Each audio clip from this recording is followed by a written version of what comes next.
আসসালামু আলাইকুম। চলে আসলাম মোহাম্মদপুরে সেই বেড়িবাঁধ দিয়ে সেই ঢাকা উদ্যান হাউজিং টাউজিং সেই জায়গাগুলি, যে জায়গাগুলিতে কিশোরগঞ্জের আড্ডা বা সন্ধ্যার পরে এই জায়গাগুলিতে চলাফেরা একদমই নিরাপদ না। তো বিশেষ করে যারা হেঁটে চলাচল করে তাদের কাছ থেকে মোবাইল মানি ব্যাগ ছিনতাই হয়ে যায়। যেই রাস্তাটা, সেটাই হলো মোহাম্মদপুরের এই সড়কটিতে। আশেপাশের ভিতরে যে সড়কগুলি আছে প্রচুর পরিমাণে এদিকে থাকে কিশোরগঞ্জ। তো কিশোর ছেলেপেলেরা আসলে যারা উচ্ছৃঙ্খল বেপরোয়া হয়ে পড়ে, তারা আসলে নেশা মাদক দ্রব্য সেবনের জন্য যে অর্থ প্রয়োজন, সেই অর্থের জন্য আসলে ছিনতাই থেকে বিভিন্ন ভয়ঙ্কর সন্ত্রাসী কাণ্ডক্রমে আর কি জড়িয়ে পড়ে। তার কারণেই আসলে সন্তানরা আসলে কোথায়, সেই ছোট ছোট বাচ্চাগুলি আসলে যেখানে সেখানে রাস্তায় বড় হয়। তো তারা আসলে সামাজিকভাবে বলতে পারেন বা পারিবারিকভাবে সামাজিকভাবে সেই শিক্ষা ব্যবস্থাটা পায় না। সেই শিক্ষা ব্যবস্থা থেকে তারা বঞ্চিত।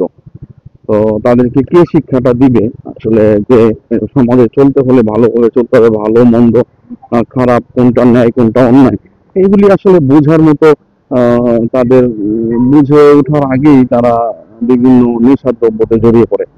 তো নেশা সেবনে জড়িয়ে পড়ার কারণে তো তারা আসলে যখন অর্থ ক্রাইসিস দেখা দেয়, তখন এই নেশা জোগাড়ের জন্য তারা ছিনতাই থেকে শুরু করে বিভিন্ন ধরনের অপরাধ কর্মকাণ্ডে জড়িয়ে পড়ে।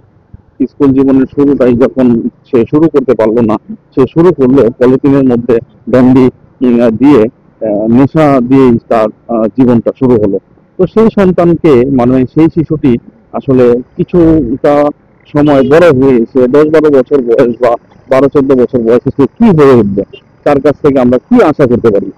তো আসলে আমাদেরকে আসলে সচেতন হতে হবে।